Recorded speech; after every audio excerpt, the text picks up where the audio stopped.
Officials in Tonga were quick to jump into action on Monday morning when an earthquake was detected 32 kilometres northwest of Ha'apai. A tsunami warning, which has since been cancelled, was issued immediately, and the public were advised to evacuate inland or to higher ground. Tiana Haxton has more. Tsunami sirens and emergency broadcasts filled the air on Monday, 9:55 a.m. local time. A 6.6 magnitude earthquake was felt only 7 minutes earlier, prompting officials to launch a nationwide evacuation. Chief Meteorological Officer Gary Vite says they acted swiftly. It was a very strong earthquake, was felt all of Tonga. We immediately issue our urgent tsunami warning, just based from the felt of that earthquake. And evacuate all over those that are very vulnerable for tsunami. Videos on social media show streets flooded with vehicles as residents quickly reacted and relocated to higher ground. Deputy Director of the National Emergency Operations Centre, Moana Kioa, says the strong quake prompted the strong response.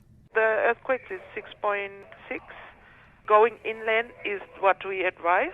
We've also worked together with the Tonga Broadcasting Commission to also provide the information to the general public for people to move inland and stay away from the coastal areas.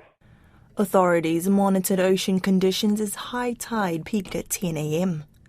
The tsunami warning was cancelled at 11 a.m. local time based on tide gauge readings and advice from the Pacific Tsunami Warning Centre deeming the main threat had passed. However, small unusual waves, currents and abnormal tides may still affect some beaches and harbours for hours.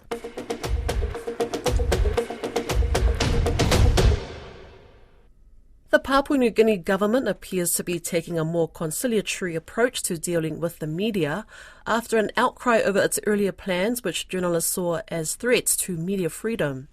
A committee on communications has been hearing from journalists and others at Parliament. RNZ Pacific's PNG correspondent, Scott Waide, is one of those who made a submission, and he spoke with Don Wiseman. I haven't had a look at the latest draft of the media development policy, but the activities for this week have been that the journalists have been called up, media practitioners, media influencers, to a parliamentary committee to give evidence and to make submissions. So the president of the Media Council was there, made a submission, plus other senior journalists as well.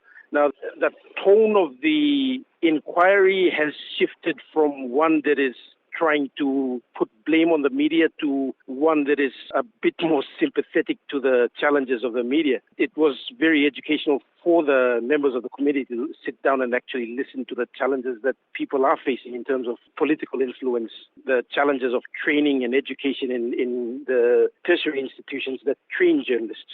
So can we expect that the government would look, for instance, at providing resources for further training of journalists? That's the discussion that has been received very well by the committee. And as I logged out of the Zoom meeting that I was having with them after making my submission, the University of Papua New Guinea's Vice-Chancellor and members of the journalism department also came forward and gave their submission. So I think the narrative, as I said, has shifted from trying to control mainstream media or trying to put in place guidelines to trying to understand it better. And that was the feeling that I got from this morning's session. Yes, because there were major concern that this was the government reigning in the media and that the government wanted the media as a PR unit for itself, essentially. Yes, initially the first draft of the media development policy, that was the tone and that was the thrust of the document.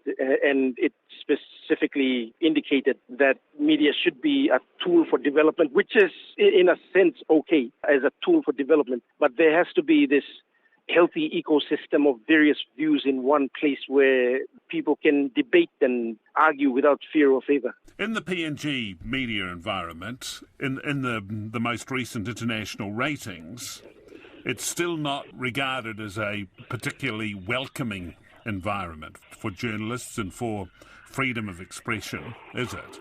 A lot of things have got to happen to improve that, and much of that comes back to what the government says and does.